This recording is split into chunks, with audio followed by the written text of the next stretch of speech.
Kasi ang hirap. Ito naman kung magchika, akala mo naman, ikaw lang may hugot sa mundo. Total, chumika ka na. Ako naman ang chichika, ha? Simula nung iniwan kami ng papa ko, pinapangasawa yung mama ko. Mas malupit. Parang araw-araw akong namamatay. Pero sa kabila ng lahat, parang ang strong mo. Paano mo nagagawa yan? Wala. Siyempre, babangon ka lang sa hukay ng paulit-ulit. Parang zombie. Zombie talaga? Bakit ka gusto mo maging zombie?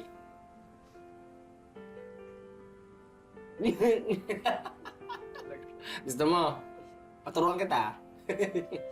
Nakilala ni Dre si Randel nung ito'y nasa pinakamadilim na yugto ng kanyang buhay. Bagamat hindi pa sila nagkikita ng personal, hindi inaasahan ni Dre na ang isang gabi ng kanilang pag-uusap sa cellphone ay mauuwi sa isang malalim na pagkakaibigan.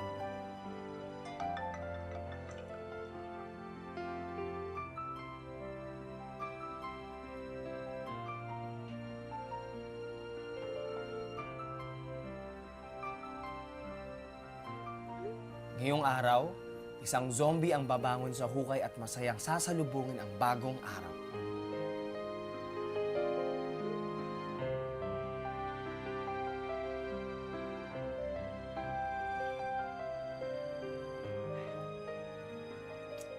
Good morning, universe!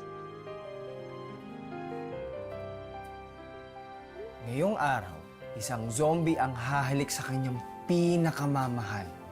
Oh! May kailangan ka siguro, no? Oo, Ba't ka naglalambing? Wala lang. Gusto ko lang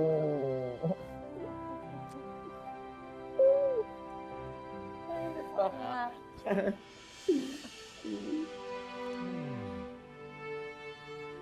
Ngayong araw, ililista mo ang mga bagay that you like about yourself.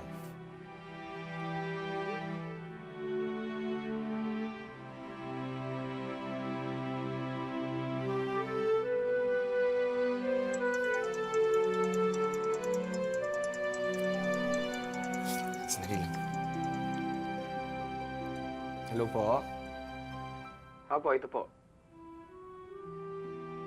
Talaga po? Ay, maraming salamat. Sige po, sige po. Sasabihin ko po, maraming salamat po. Kasi ang dami ko kasing message at saka in-email. Finally, may clinic na sumagot. Tapos nag-offer daw sila ng free check-ups, tapos therapy for mental health-related cases. Del, gagaling ka na. Del. Del, narinig mo ba yung sinabi ko?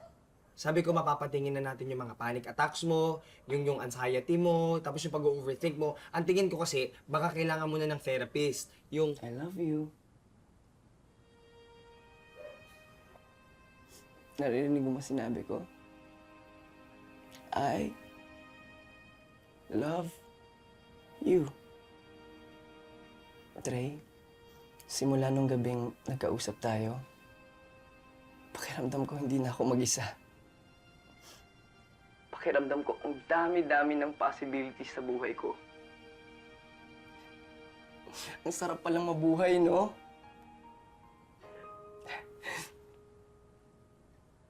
Hindi mo ako tinuruan maging isang zombie.